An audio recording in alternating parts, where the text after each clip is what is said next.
কোনো প্রশিক্ষণ নাই, তাদের কোনো ট্রেনিং নাই, কিন্তু আছে দেশপ্রেম, আছে দেশের জন্য কাজ করার যেই ভালোবাসা, দেশের প্রতি যেই আনুগত্য, সেই সদ ইচ্ছা। এবং কোনো ট্রেনিং ছাড়াই আমরা দেখতে পাচ্ছি যে একেবারেই সুশৃঙ্খলভাবে ফেনী শহরের যানজট মুক্ত রাখছে ফেনীর শিক্ষার্থীরা, স্বেচ্ছাসেবীরা। আমরা দেখতে পাচ্ছি রেড ক্রিসেন্ট এবং এর পাশাপাশি আরও অনেক আসলে শিক্ষার্থী, স্বেচ্ছাসেবীরা তারা মাঠে দিন রাত পরিশ্রম করে যাচ্ছেন। কিন্তু তাদের পাশে দাঁড়ানোর বড় বড় শিল্প প্রতিষ্ঠানগুলোর সময় কি এখনই নয়? যদি এখন তাদের পাশে না দাঁড়ানোর সময় হয় তাহলে আসলে আর কখন দাঁড়াবে? একেবারেই যে কেউ কেউ দাঁড়াচ্ছে না তা কিন্তু নয়, অনেকেই দাঁড়াচ্ছে, আমরা জানি। তবে আমরা এটিকে উৎসাহিত করার জন্য আপনাদের সামনে আবার এসেছি যে এই যেই যারা খেয়ে না খেয়ে যেই দেশ সংস্কারের কাজ চলছে, এই সংস্কারের জন্য তারা পরিশ্রম করছেন, তাদের পাশে দাঁড়ানোর নৈতিক দায়িত্ব কিন্তু এদেশের মানুষেরও রয়েছে।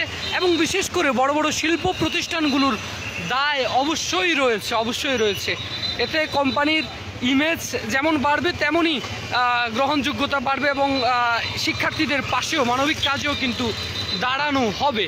তাই আমরা চাই ফেনীর যে সকল বড় বড় প্রতিষ্ঠান আছে, ব্যবসায়িক প্রতিষ্ঠান আছে বা শিল্পপতিরা আছেন, তারাও যেন শিক্ষার্থীদের পাশে দাঁড়ান, বা এই যে যারা পরিশ্রম করছেন, বিনা পারিশ্রমিকে যারা পরিশ্রম করছেন, তাদের পাশে এসে যেন দাঁড়ায়। আইসক্রিম বিতরণ তাদের সরাসরি কোম্পানির পক্ষ থেকেই দেওয়া হচ্ছে বলে আমরা জানতে পারলাম।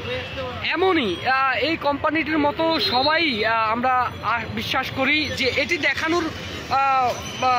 দেখানোর একমাত্র আমাদের উদ্দেশ্যই হলো এটি যে এখান থেকে যেন ফেনীর অনেক বড় বড় কোম্পানি আছে, সেই কোম্পানির এখানকার যে স্বেচ্ছাসেবীরা আছে তাদের পাশে দাঁড়ানোর জন্য যেন এগিয়ে আসেন, আমাদের সেই প্রত্যাশা এবং সেটাই মূল উদ্দেশ্য। অনেকেই দাঁড়াচ্ছেন, আমরা খবর পেয়েছি, অনেকেই দাঁড়িয়েছেন, অনেকেই পানির ব্যবস্থা করেছেন, অনেকেই খাবারের ব্যবস্থা করেছেন।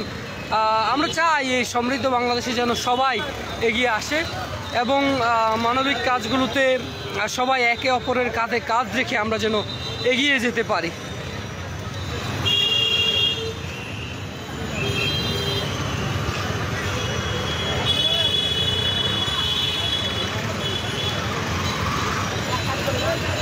অন্যদিকে শহরের শুধুমাত্র টাং রোড নয়, শহরের মহিপাল প্রান্তে লালপোল, সালাউদ্দিন, সদর হাসপাতাল মোড় সহ গাড়ির যে শৃঙ্খলা, এই শৃঙ্খলা রাখতে শহরের বিভিন্ন স্থানে কিন্তু বিভিন্ন স্বেচ্ছাসেবী সংগঠন, শিক্ষার্থী, রাজনৈতিক দল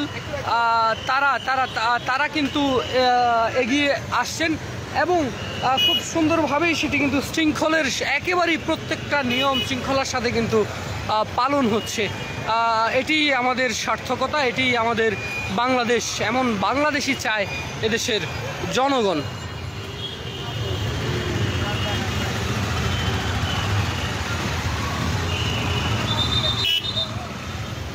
আমরা দেখতে পাচ্ছি যে স্কাউটস এবং বিএনসিসি এবং এর পাশাপাশি আমরা দেখতে পাচ্ছি যে বিভিন্ন সংগঠন, রেড ক্রিসেন্ট রয়েছে, সবাই কিন্তু আছে এবং কোনো পারিশ্রমিক ছাড়াই তারা এখানে পরিশ্রম করে যাচ্ছেন এবং এই পরিশ্রমের এটির আসলে কোনো মূল্য দেওয়ার মতো সেই সামর্থ্য হয়তোবা না নেই, আমাদের সেই সামর্থ্য আমাদের নেই, কিন্তু তাদের পাশে দাঁড়ানোর এই সামর্থ্যটা আমাদের আছে এবং আমরা বিশ্বাস করি যে এদেশের সচেতন নাগরিক, এদেশের মানুষ অবশ্যই তাদের পাশে দাঁড়াবে। দর্শক, ফেনীর টাং রোড থেকে জানাচ্ছিলাম, সকলে ভালো থাকুন, সুস্থ থাকুন এবং সঙ্গে থাকুন ফেনীর তালাশের। আমার কাছে এখনকার মতো এই ছিল সর্বশেষ। আবারও যুক্ত হব নতুন কোনো তথ্য নিয়ে, ততক্ষণ পর্যন্ত সকলেই সুস্থ থাকুন, বিশেষ করে সচেতন থাকুন। এম এ আকাশ, ফেনীর তালাশ, ফেনী।